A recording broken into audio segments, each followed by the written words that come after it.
अस्सलाम वालेकुम, कैसे हैं आप। आज मैं आपके साथ बहुत ही मज़ेदार पत्ता गोभी और कीमा आलू की रेसिपी को शेयर कर रही हूँ, जो कि बहुत ही लजीज और जायकेदार बनकर तैयार होगा और इसको बनाना भी बहुत आसान है।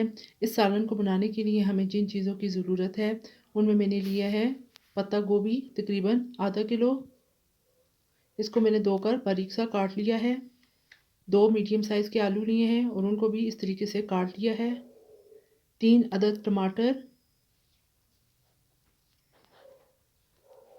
बीफ का कीमा है तकरीबन आधा किलो, 2 मीडियम साइज़ के प्याज बारीक कटे हुए, लहसुन अदरक पिसा हुआ 2 टेबलस्पून, नमक 1 टीस्पून, हल्दी पाउडर 1 टीस्पून, कसूरी मेथी 2 टेबलस्पून, दड़ा मिर्च 1 टीस्पून, सुर्ख मिर्च पाउडर हाफ टी स्पून, खुश्क धनिया पिसा हुआ 1 टेबलस्पून। चलें जी, आज की रेसिपी को बनाना शुरू करते हैं। बिस्मिल्लाहिर्रहमानिर्रहीम। एक कढ़ाई के अंदर हाफ कप कुकिंग ऑयल को शामिल कर दें, साथ में प्याज को डाल दें। हल्का सा जब प्याज का कलर चेंज होना शुरू हो जाए तो इसके अंदर लहसुन और अदरक को शामिल कर लें और फिर कीमे को शामिल कर दें। कीमा डालकर आपने कीमे को इतना फ्राई करना है कि इसका कलर चेंज हो जाए, ये पिंक से वाइट होना शुरू हो जाए। क्योंकि कीमे को जब भुना जाता है तो इसकी जो महक सी होती है वो ख़त्म हो जाती है।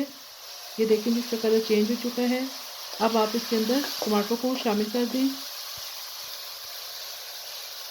और कुछ मसाले जात को भी शामिल करके अच्छे तरीके से मिक्स कर लें।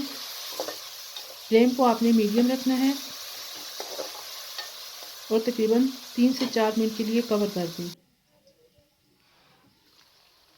ये देखिए तकरीबन 5 मिनट गुजर चुके हैं और टमाटर भी अच्छे तरीके से इसके अंदर मिक्स हो चुके हैं। अब अच्छे तरीके से कीमे को भूनकर इसके अंदर आलूओं को शामिल कर दें। ये बहुत ही जायकेदार और लजीज सालन बनकर तैयार होगा। आपने वीडियो को पूरा देखना है। साथ में 3 अदद सब्ज़ मिर्चों को शामिल कर दें और तकरीबन 1 कप पानी शामिल कर दें। अच्छे तरीके से तमाम चीज़ों को मिक्स कर लें और कवर कर दें। ये तकरीबन मैंने 7 से 8 मिनट इसे कवर किया है। 80% तक तकरीबन आलू गल चुके हैं। अब आप इसके अंदर बारीक कटी हुई गोभी को शामिल कर दें, क्योंकि गोभी बहुत ही जल्दी गल जाती है, इसलिए थोड़ा सा क्रंचीपन इसके अंदर रहना चाहिए, इसका टेस्ट ज़्यादा अच्छा लगता है, इसलिए मैंने गोभी को बाद में शामिल किया है। अब आप इस तरीके से तमाम चीज़ों को मिक्स कर दें और लो फ्लेम पर तकरीबन 5 मिनट के लिए कवर करके इसे पकने दें। ये देखिए जी तकरीबन 5 मिनट गुजर चुके हैं और हमारा सालन रेडी हो चुका है। अब बारीक कटा हुआ सब्ज़ धनिया और सब्ज़ मिर्चें इस तरीके से डाल दें। ये बहुत ही जायकेदार बनकर तैयार हुआ है। आप भी इसी तरीके से बनाइएगा और मुझे कमेंट बॉक्स में बताइएगा कि आपको मेरी ये रेसिपी कैसी लगी है।